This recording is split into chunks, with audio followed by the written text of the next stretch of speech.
New today, a drastic change for those struggling to make ends meet. Federal COVID-19 unemployment benefits in 4 states are getting cut off. Alaska, Iowa, Missouri, and Mississippi are opting out of the pandemic-era programs almost 3 months early. Let's go to NBC's Ellison Barber and see what she found from Jackson, Mississippi. I'm curious, Ellison, what do you see as the impact there potentially?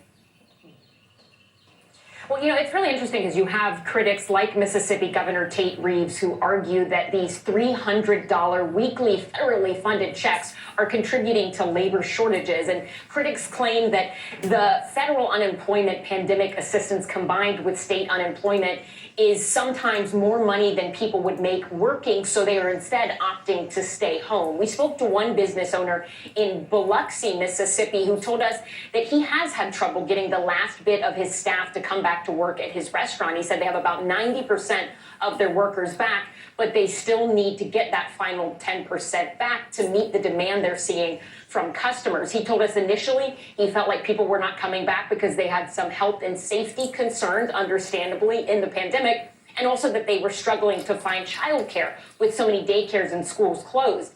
He argued that both of those reasons are now gone because vaccines are widely available and more daycares and schools have reopened. So he believes that the final 10% not returning to work are staying home because of the pandemic unemployment assistance. He is glad that the governor in this state has decided to stop that. But at the same time, he told us that no one can live on minimum wage. So what he did was he raised the minimum wage in the 14 restaurants he owns throughout this state to $12 an hour, and also started offering hiring bonuses to convince people to come back. That's the story of one business owner in Mississippi as it relates to pandemic unemployment assistance.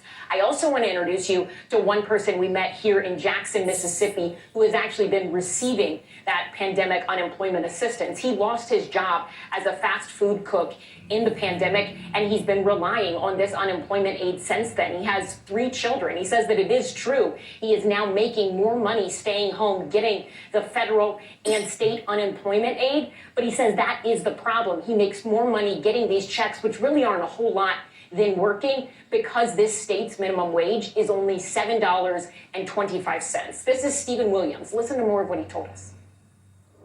This is the poorest state to live in the worst city. Most people want to work, but we would like to also get paid a decent wage. At the end of the 2 weeks or a month or whatever, the pay period is, most people would like to be able to pay their bills. And half the people that are making the laws, and they're not going to do it. And they wouldn't even if it wasn't a pandemic, they wouldn't work for $7.25, $8 an hour, $9. So why you want me to do it? You want me to put my family at risk, put my life at risk? For who?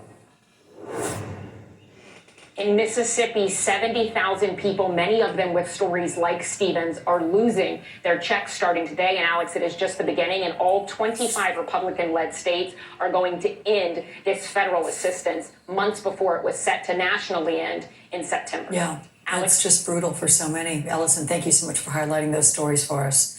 Well, as